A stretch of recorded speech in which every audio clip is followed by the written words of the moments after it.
Senhor, irmãos. Glória a Deus. Vento do Espírito sopra nesse lugar. Amém.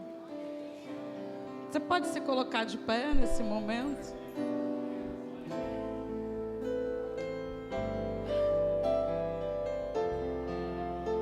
Vento do Espírito sopra nesse lugar.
Evangelho de João, capítulo 20.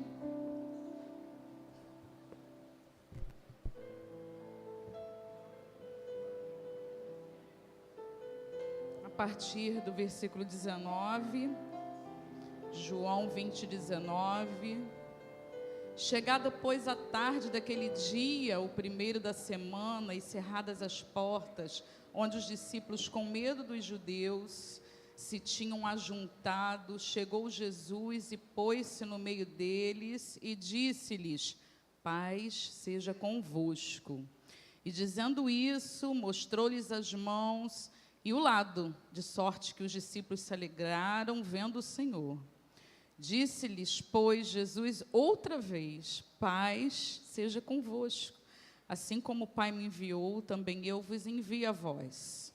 E havendo dito isso, assoprou sobre eles e disse-lhes: recebei o Espírito Santo. Amém. Podeis assentar. Glória a Jesus.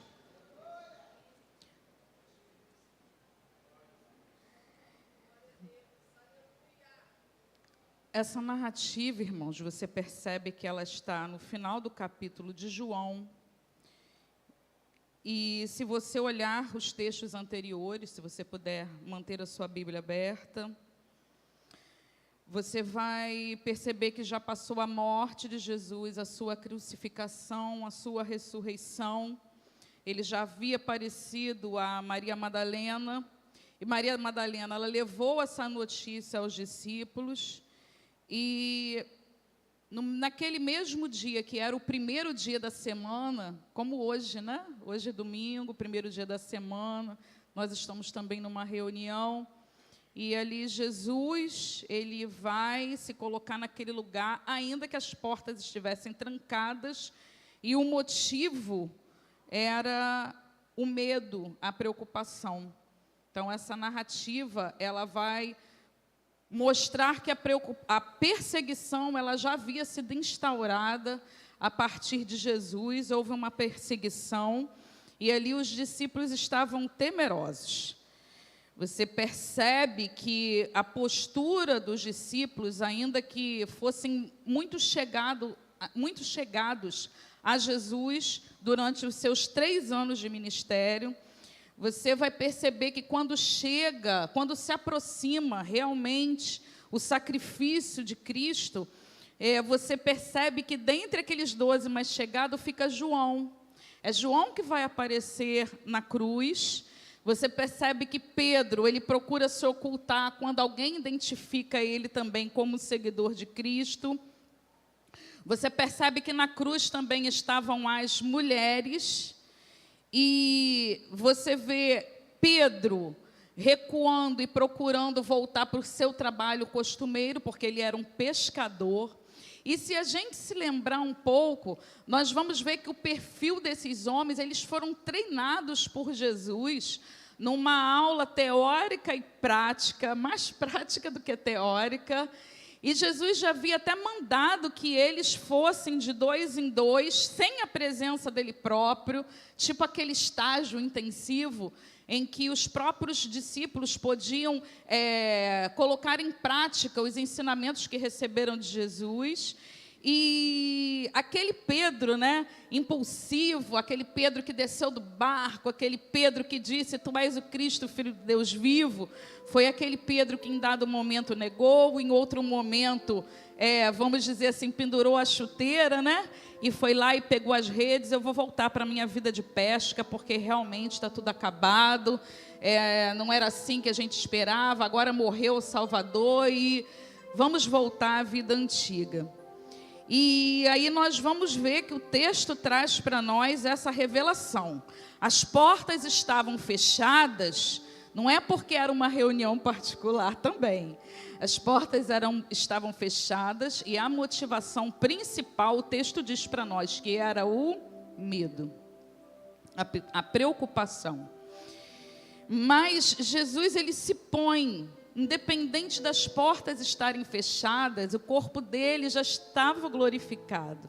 E ele passa por aquela matéria e ele se coloca no meio deles e diz: paz seja convosco.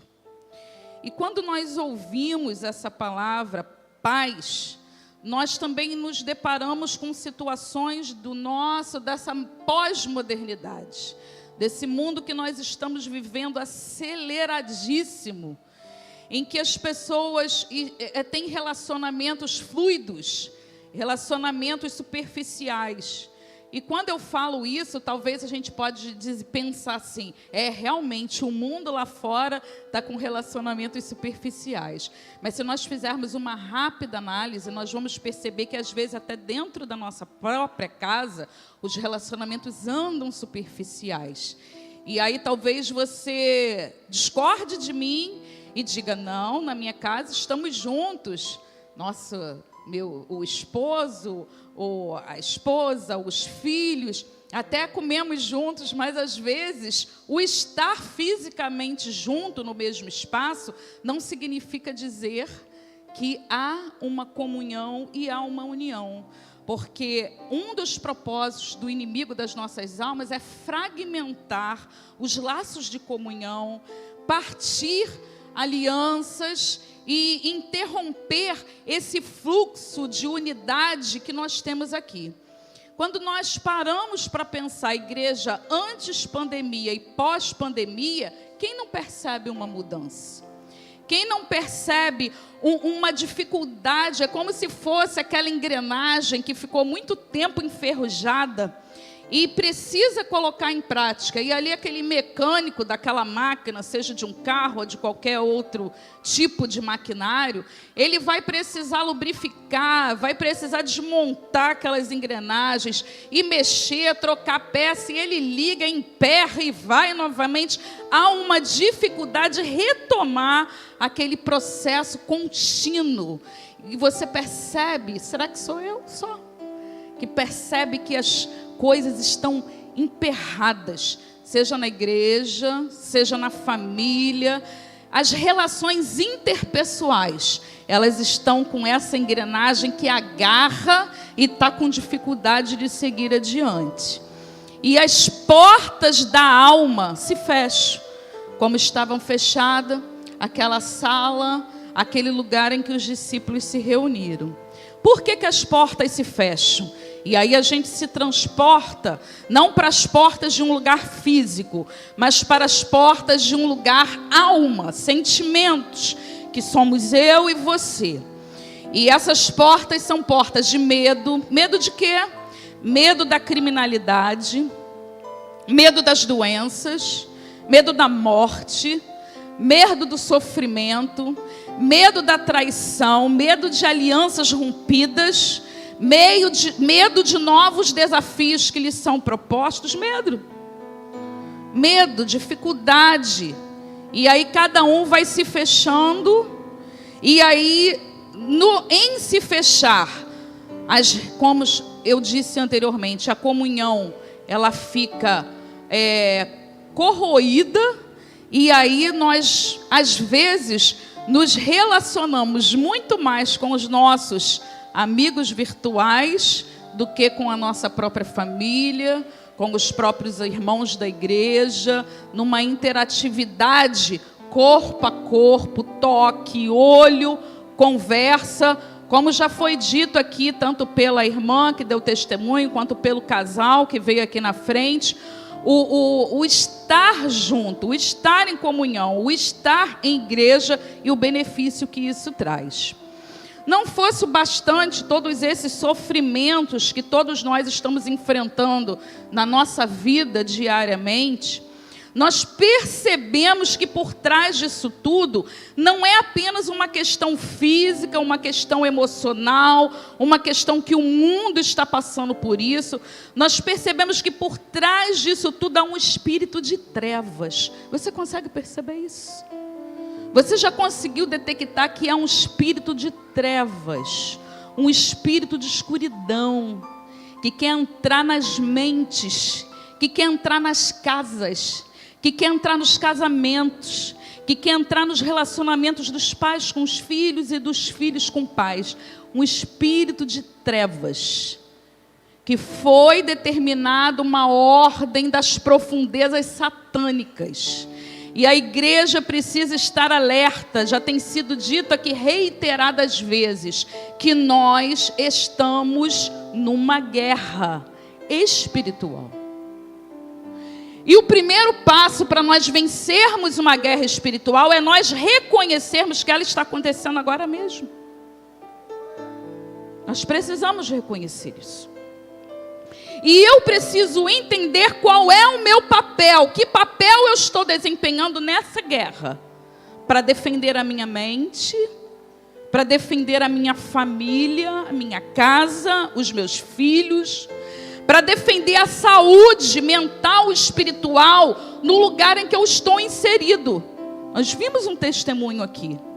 Alguém foi plantado num lugar que é bem provável que eu e você não gostaríamos de estar, porque eu também já passei por isso, para levar saúde dentro de um hospital. Parece um paradoxo. Alguém doente levar saúde dentro de um hospital. Sabe por quê? Porque Deus nos chamou como testemunho. E nós somos portadores de saúde. Nós devemos ser portadores de uma mensagem transformadora e libertadora. Quando nós nos deparamos com essa situação de guerra espiritual, é provável que até quem não é evangélico já tenha ouvido falar do Salmo 91, não é assim? Tem pessoas que deixam até costumeiramente aberta a Bíblia no Salmo 91, julgando que a Bíblia por si só possa espantar as trevas da sua casa, da sua mente. Porém, essa palavra, ela precisa estar no coração e na mente para que ela possa ser eficaz. E o texto do Salmo 91, 5, ele diz assim: não temerás espanto noturno, nem seta que voe de dia, nem peste que ande na escuridão, nem mortandade que assole ao meio-dia. Quando nós lemos esse texto, parece que nós estamos falando da realidade atual do mundo. Espanto noturno, seta que voe de dia, porque os nossos pensamentos estão sendo bombardeados. Peste que anda na escuridão e mortandade que está assolando ao meio-dia. Quando nós nos remetemos à realidade de filmes épicos, filmes medievais, nós percebemos que os arqueiros, eles eram um destacamento de elite nos exércitos. E, normalmente, eles se adiantavam para poder abrir o caminho para aquele combate corpo a corpo. Por quê? O combate da seta, ele é um combate à distância. E ali os flecheiros, eles se armavam, normalmente, é bem interessante, né? Toda uma dinâmica que envolve aí cálculos de física e química, que eu não saberia dizer, mais da física do que de química, né? E eles armavam, dependendo da distância que queria ser lançado, quanto mais longe, mais para o alto, para poder aquela flecha atingir. E aí nós estamos vendo que flechas, setas estão sendo lançadas sobre a minha vida. E às vezes eu olho a situação do irmão e digo assim, graças a Deus que não é comigo. Mas uma hora ou outra, a flecha lançada vai atingir de alguma forma. E o que eu faço para isso?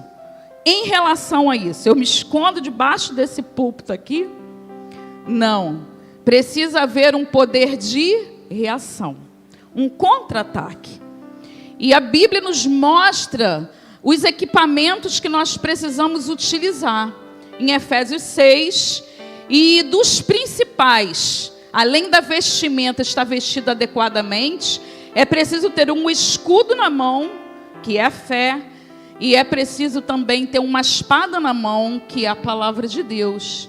Então eu preciso estar, as armas que eu vou utilizar, além da minha vestimenta, é uma arma de defesa e uma arma de ataque. Muito se é falado a respeito de paz. Eu acho difícil que passe uma semana sem que você veja noticiários em que alguém não jogue essa palavra tão pequena e tão importante na mídia, paz. E aí há todo um conclame. Morreu alguém, vamos fazer uma passeata de paz, porque houve um tiroteio, porque houve... Não estou ao contrário disso. Se fala de paz em debates, em fóruns, em passeatas, em roupa branca, em poesias, em músicas, atos públicos, soltam pombas, fala-se de paz. Mas a razão de se ter paz é se ter Jesus, porque um dos seus nomes que o identifica é o príncipe da paz. E às vezes as pessoas rejeitam Jesus e por isso rejeitam a paz que elas poderiam estar desfrutando. Essa paz que excede todo entendimento. Está tudo de perna para o ar. A saúde ainda não chegou, o emprego ainda não veio, a conta ainda está por pagar, o filho ainda está doente, o casamento ainda está em crise, mas há uma paz que excede todo o entendimento. Paulo disse isso em Filipenses 4 e 7. E ele completa o texto dizendo assim: essa paz que excede todo entendimento, é ela quem guarda os corações e os sentimentos em Cristo Jesus. Então a forma de se obter a paz é receber Jesus, porque Ele vai trazer a paz que excede todo entendimento. Antigamente, 20 anos atrás, 15, não sei se você já teve a oportunidade de ver, manifestações demoníacas aconteciam normalmente em reuniões evangélicas. E você via o inimigo violentamente atingir pessoas que se debatiam na frente, e as irmãs oravam, o pastor orava para que aquelas pessoas fossem libertas. E aí talvez você diga assim: a igreja mudou, não está acontecendo mais isso, a igreja esfriou. Ou talvez você diga assim: graças a Deus, a igreja está poderosa que o inimigo não se manifesta. Mas nós estamos falando de uma guerra. E um dos pontos principais de uma guerra são as estratégias de batalha. Nós estamos vendo uma guerra na Europa. E você vê que o quadro atual não é o mesmo do que quando começou. As estratégias, elas vão se adaptando à forma como aquele combate vai se desenrolando. Inicialmente percebia-se uma dominação rápida. Isso foi dito pelas autoridades internacionais. Mas o poder de reação de um Davi contra um Golias fez com que toda uma estratégia de guerra fosse movimentada e modificada. E aquilo que talvez se projetou em se encerrar em poucos dias, já se vão meses. E aquele povo, pequeno povo em relação a uma potência bélica como a Rússia, ainda resiste. E a gente vê até que os interesses, eles já se arrefeceram até nós, em saber como está acontecendo a guerra. Porque não tem mais aquela, está desenrolando o povo. E nós estamos vivenciando uma guerra espiritual. E o que vai determinar a duração ou o desfecho dessa guerra é o poder de reação. É o que nós estamos falando aqui. Se houver um temor, um medo, um receio, recuar, é tudo que o inimigo está esperando. Porque ele domina, e ele derrota, sufoca e submete aquele povo à servidão. Aquele povo perde a liberdade e agora vai ter que se submeter a um poderio. E se nós estamos falando de uma guerra a nível espiritual, nós precisamos entender que o que vai retroceder o inimigo na minha vida é o meu poder de... Diga isso. É o meu poder de reação. Você pode repetir? Irmãos, nós estamos numa batalha agora mesmo. Entra no contexto da palavra. A palavra é arma de guerra. A palavra é espada.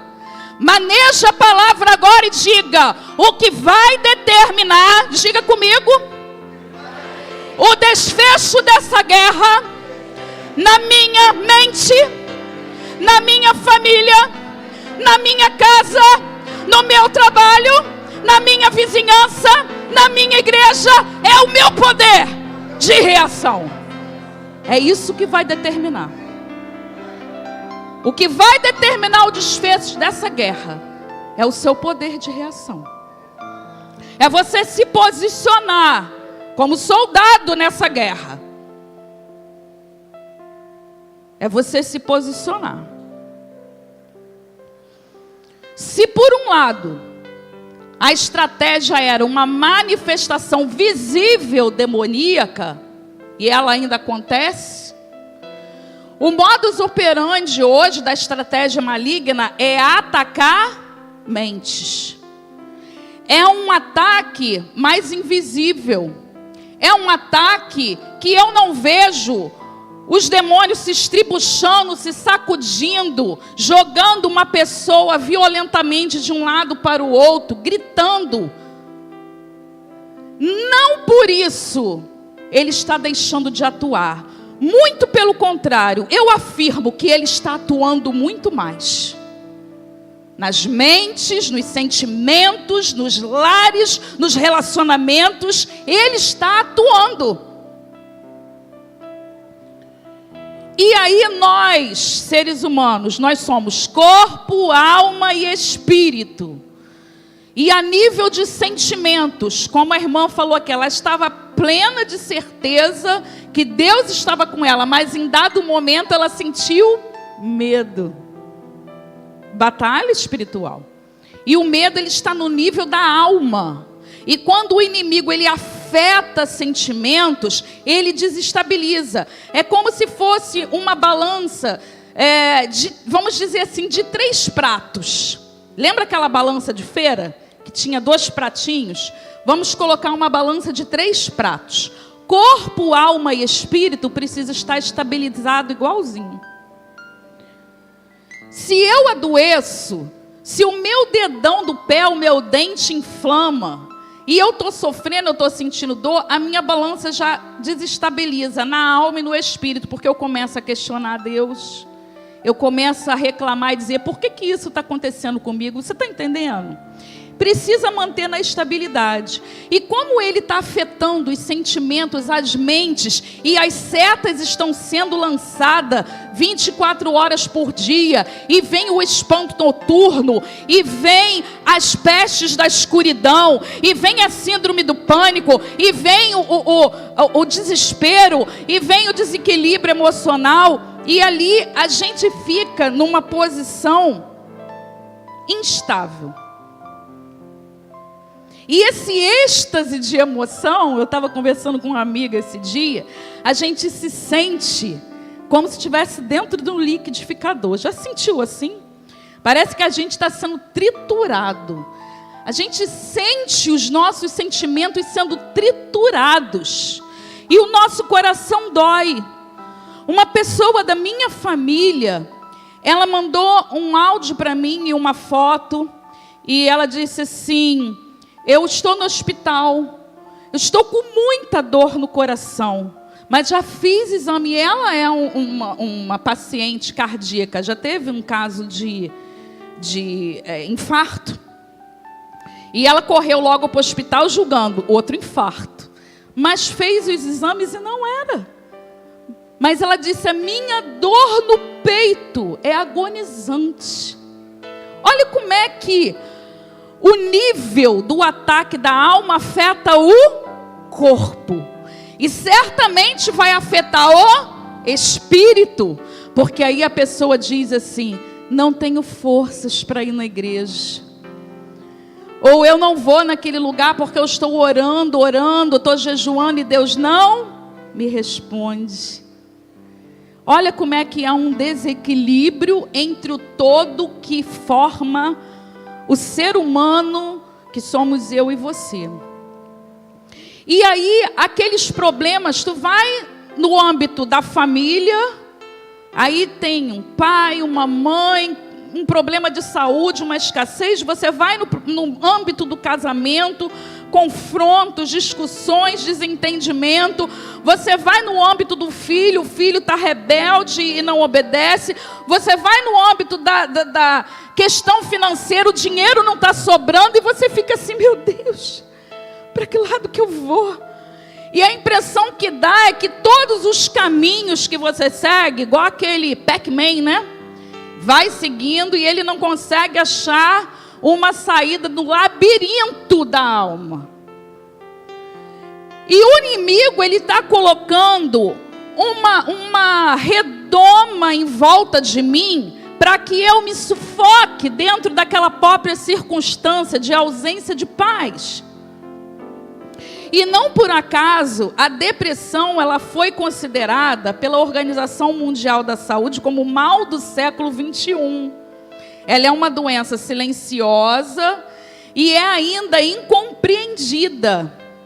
Principalmente no âmbito cristão. Nós ouvimos um pastor aqui contando esse testemunho por ocasião do Congresso dos Adolescentes. E as pessoas acham que o quê? É fraco. Essa prima minha mesmo, eu falei, procura um psicólogo. Você precisa, ela tinha tido um histórico de perda na família, de falecimento, um histórico de separação. E ali ela disse, não, eu sou forte. A psicóloga é para os fracos. Não. Psicólogo, ele vai tratar da saúde da alma. Mas eu preciso tratar nas duas frentes. Eu preciso estar no psicólogo, mas eu preciso também estar nos pés de Cristo, o príncipe da paz, que vai encher a minha mente com a paz que excede todo entendimento. E aí eu vou continuar vendo casamento que não tem, eu não vejo saída, crise financeira, eu vou ver o problema no meu trabalho, eu vou ver os problemas me rodeando, mas eu vou conseguir olhar para o céu, e eu vou conseguir ver que apesar das setas que voam de dia e de noite, o mesmo Salmo vai dizer antes que Ele me cobrirá com as suas penas e debaixo das suas asas eu estarei seguro, e aí as setas não vão me alcançar. As suas asas farão sobre mim um escudo protetor. E no verso que vem depois vai dizer que 1000 cairão ao meu lado, 10.000 à minha direita, mas eu não serei atingido. Aleluia!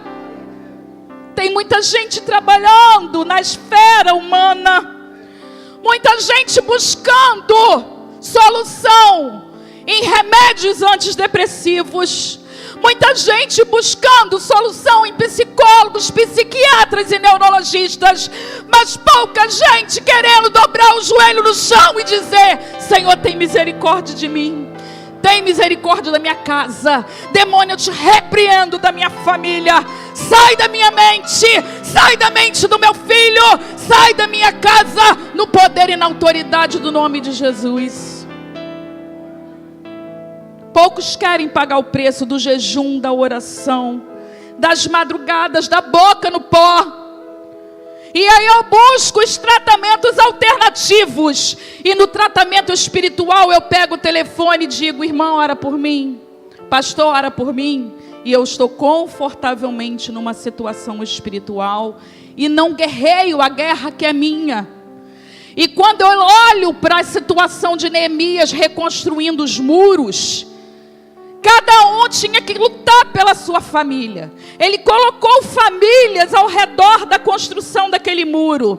E aquelas famílias guerreavam e tocavam. Uns ajudavam os outros, mas as famílias estavam juntas. Você precisa entender que há uma guerra e você precisa guerrear pela sua família. É necessário um poder de reação. Dados em 2018... dizia que a depressão estava tomando 10% da população mundial e que o índice aumentava a cada ano. 2020, 2 anos depois, ocasião da pandemia, 19% da população mundial estão sendo afetadas pela depressão. Cerca de 350 milhões de pessoas estão padecendo com os males da alma, que estão oprimindo mentes, sentimentos, aprisionando pessoas em portas trancadas ao redor de si mesmo. Essa depressão, ela está causando impacto nas atividades diárias das pessoas.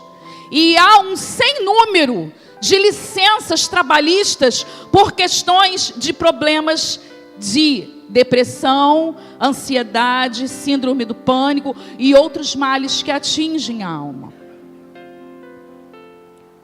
Se nós tomarmos como base os 350 milhões, outro dado diz que a nível mundial são 2/3 dos indivíduos deprimidos, que seria aí 234 milhões de pessoas que pensam em suicídio. E o outro dado diz que desses 2/3, 10 a 15% não apenas pensam, mas cometem o suicídio, por causa dessa pressão emocional.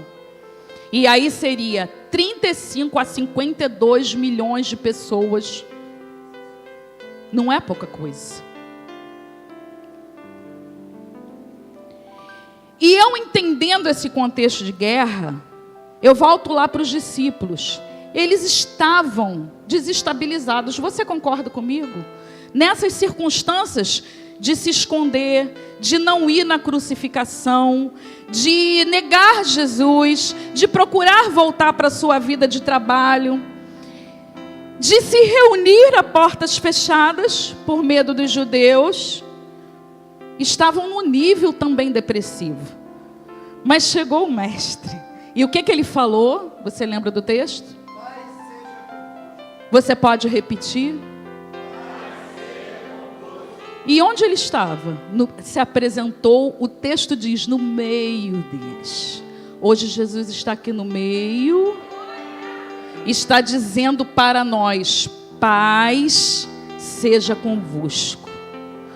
Ele se apresenta no meio e está dizendo para mim, Denise, paz seja convosco. E o que me chama a atenção é que ele vai mostrar as mãos, vai mostrar o lado, e o texto de João vai me dizer que ele falou novamente: paz seja convosco. Ele fala 2 vezes. Os discípulos, eles foram motivados a entender que não tinha acabado na morte de Jesus, que tudo aquilo que havia acontecido fazia parte de um processo. E aí a continuação do texto vai dizer que Jesus estava habilitando-os para que desse continuidade a um ministério. E aí o texto vai dizer que ele fez o quê? Assoprou. E o texto ainda me diz que ele assoprou sobre eles e eles foram cheios do Espírito Santo. E aí você olha Atos e vai dizer que veio o Espírito Santo. Não dá uma interrogação? Ué, será que eles receberam antes e depois receberam? Como que é isso? É um texto enigmático. Até os próprios teólogos, eles vão dar várias vertentes com respeito a isso. Mas o fato é que a interpretação que o Espírito Santo colocou no meu coração é que Jesus estava dizendo assim para eles, e muitos deles falharam, como nós também falhamos. Remeteu a lembrança de quem? Quem você se lembra que Jesus soprou e trouxe vida? Quem você se lembra? Adão.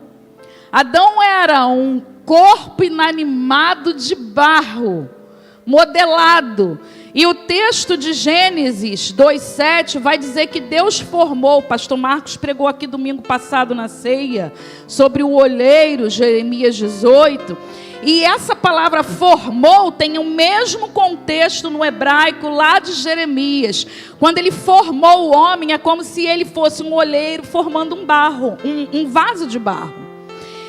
E aquele boneco estava pronto, mas aquilo só se tornou vida quando Jesus soprou. Quando Deus soprou nas narinas daquele homem, ele se tornou vivo. E no texto nós costumamos, falar pneuma, ruach. Pneuma é no grego, ruach é no hebraico, e os dois significam espírito, que significa vento. Por isso que a gente cantou, vento do Espírito, sopra neste lugar. Vento, ar, sopro e respiração. Então Jesus familiarizou já de antemão aos discípulos o que iria acontecer. E naquele sopro que ele deu um novo ânimo, uma nova oportunidade, uma nova vida, um novo recomeço, e dotou aquelas pessoas de um poder de reação e de transformação através da sua vida para aquela sociedade da época. E o interessante é que eu estava lendo um editorial de um pastor, e ele estava falando da origem da palavra entusiasmo. Eu fiquei assim, meu Deus, que coisa mais linda. Se o entusiasmo, acompanha comigo, o entusiasmo é o oposto, é o antônimo da depressão. Você concorda? Porque o perfil emocional da pessoa depressiva é tristeza, é prostração, é ficar deitada, é não reagir, é se fechar em si mesmo. Já o entusiasmo, ele é o oposto. Ele é o poder de reação, o poder da alegria, o poder de tomar o controle da situação. E ele vai trazer, esse pastor trouxe, e eu fui pesquisar, realmente é verdade, que a etimologia da palavra entusiasmo, olha que interessante, é para dentro.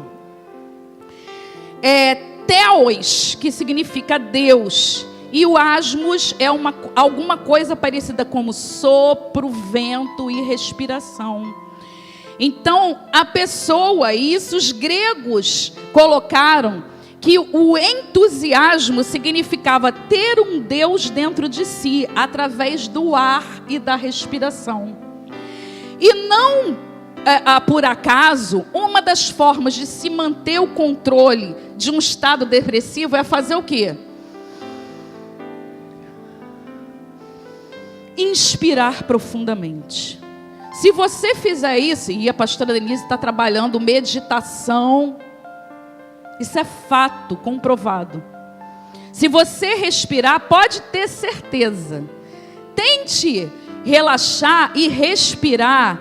E se nesse momento você está pensando assim, o Espírito está entrando através desse ar dentro de mim. Você vai sentir Deus entrando através do ar que você está respirando. E a respiração ela é feita de 2 movimentos. Inspiração que entra e expiração que sai. A inspiração que entra leva o oxigênio. E a expiração que sai leva o gás carbônico, que não serve para você nesse momento. Vai entrar o Espírito de Deus na tua vida. E vai sair a depressão, a tristeza, todo projeto maligno que está causando trevas, tristeza, prostração. Vai sair. Respire dessa forma, profundamente. Se você for fazendo isso, você sente que automaticamente você começa até a bocejar. Eu fiz um tratamento fonoaudiológico. E a fonoaudióloga, ela começava assim, com um relaxamento para poder relaxar essa musculatura daqui.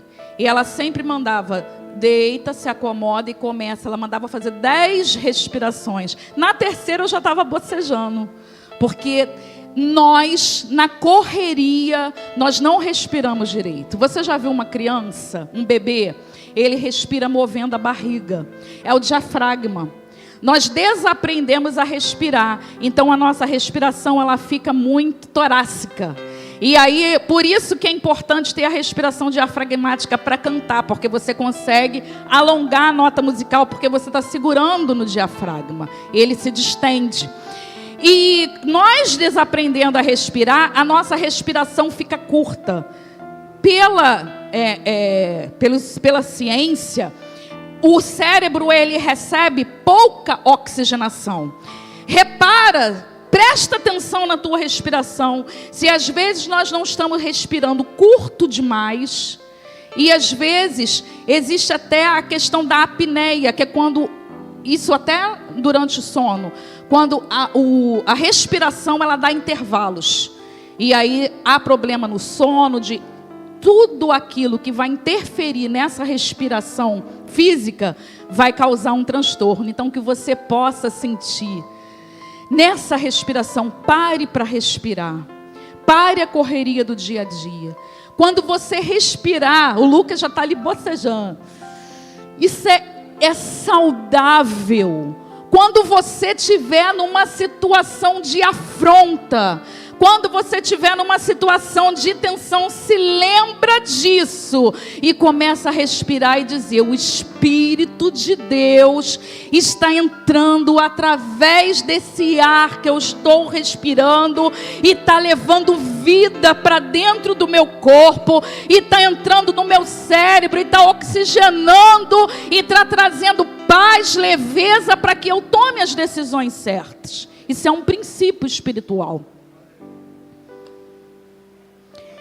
Os gregos interpretavam a palavra entusiasmo como ter um Deus dentro de mim. Meu Deus, eu quero respirar e sentir que o Espírito de Deus está dentro de mim. Porque o significado da palavra Espírito é sopro, é respiração. Diga para Satanás: tu está repreendido na minha vida. Tu está repreendido nos meus pensamentos. Ele quer oprimir. Ele não tem o poder de invadir o servo de Deus, a não ser que você dê legalidade para isso. Mas ele oprime, ele te aperta, ele te coloca, ele te amassa. Mas você vai reagir, vai dizer: eu estou respirando. Jesus soprou sobre os discípulos, Ele está soprando sobre mim agora. Veja no ar que você respira um sopro divino entrando na tua vida e um poder de reação. para a tua mente, para a tua família, para o lugar onde você está inserido.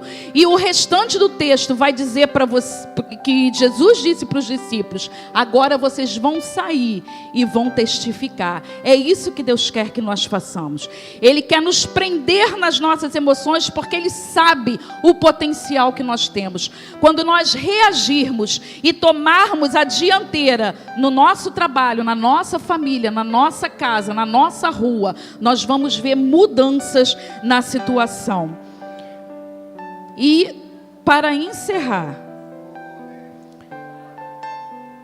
se você puder orar agora por 1 minuto, por pessoas que representam um vale de ossos secos. Um vale de ossos secos não tem vida. Mas o que Deus mandou o profeta fazer? Profetiza. E quando ele profetizou, veio o quê? Um vento dos 4 cantos. Soprou e aqueles ossos se juntaram e houve vida. Que o Espírito Santo do Senhor sopre sobre nós nessa noite. Traga vida. Quantas vezes você já respirou hoje? A gente não sabe, porque isso é um fenômeno fisiológico. Nós fazemos igual piscar os olhos. Nós não temos nem como controlar, porque quando a gente precisa controlar é sinal que está em déficit. Você está respirando e Deus está te dizendo: estou te dando vida hoje. Estou renovando a oportunidade, estou te dando recomeços. Deus está nos dizendo hoje: reaja de uma forma diferente dentro da tua casa. Para de sentir-se coitadinho. Para de sentir pena de si mesmo. Reaja. Sinta o Espírito de Deus entrando dentro de você através da respiração.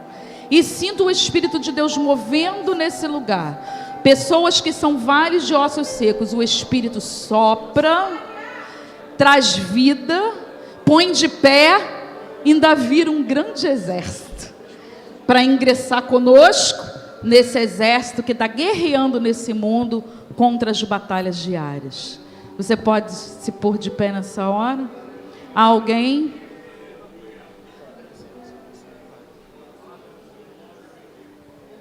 Tem alguém nessa hora? Eu queria fazer 2 orações nesse momento. O Ministério de Louvor vai cantar bem baixinho. Põe a mão no seu coração. Eu não vou chamar ninguém aqui na frente.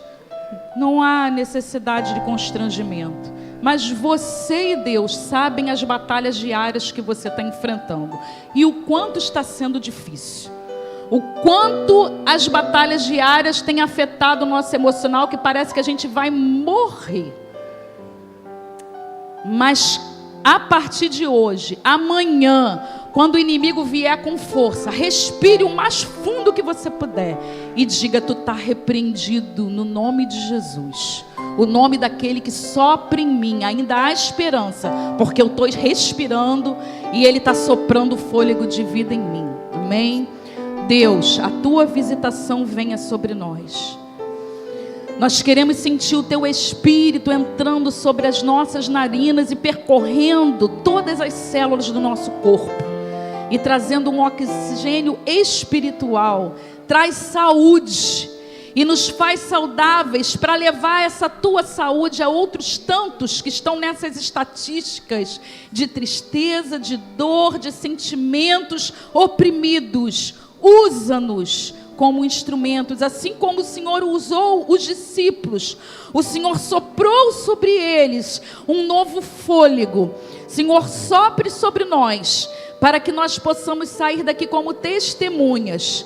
O Senhor soprou sobre eles, eles foram testemunhas e o Evangelho está sendo pregado aqui nessa noite. Sopra sobre nós nessa noite, para que ao botar o pé ali fora, nós possamos dizer para quem quer que seja, que há poder no teu nome, que o Senhor transforma, o Senhor liberta, o Senhor renova, o Senhor traz uma paz que excede todo entendimento. Senhor, peleja as nossas guerras, mas nos ensina a reagir no poder do teu nome. Amém. Agora eu quero orar por você que quer aceitar Jesus e quer dizer: Eu quero lutar a batalha ao lado de Jesus. Estou cansado de lutar sozinho. Eu estou tentando de todas as formas, estou empregando todas as minhas forças, mas eu não estou vendo resultados. Eu preciso decidir por Jesus nessa noite. Eu preciso me levantar desse vale de ossos secos sem vida e me posicionar como um soldado desse exército. Alguém que deseja tomar essa decisão hoje? Um afastado, se entristeceu, o fôlego de vida está lá no último fôlego de vida. Alguém que acompanha o evangelho, mas não tomou essa decisão. Não pense que você, por não estar no caminho do Senhor, também não está no meio da batalha. O diabo está te enganando e está dizendo assim para você: se você entrar lá no meio dele, aí que eu vou derrubar a tua vida. Não, ele sabe que se você se torna um soldado, ossos secos sem vida se torna um soldado ao receber o Espírito de Deus. Há alguém aqui, vale de ossos secos, que precisa receber o sopro do Senhor nessa noite? Vem agora. Amém. Pastor Antônio, o ministério continua louvando. Amém. Amém e amém. Estenda a tua mão e receba a bênção de Deus, a graça salvadora, o amor de Deus e as doces consolações do Espírito Santo seja com todo o povo, e todo o povo de Deus diga amém. Está encerrado, irmão, em nome de Jesus. Vão com Deus.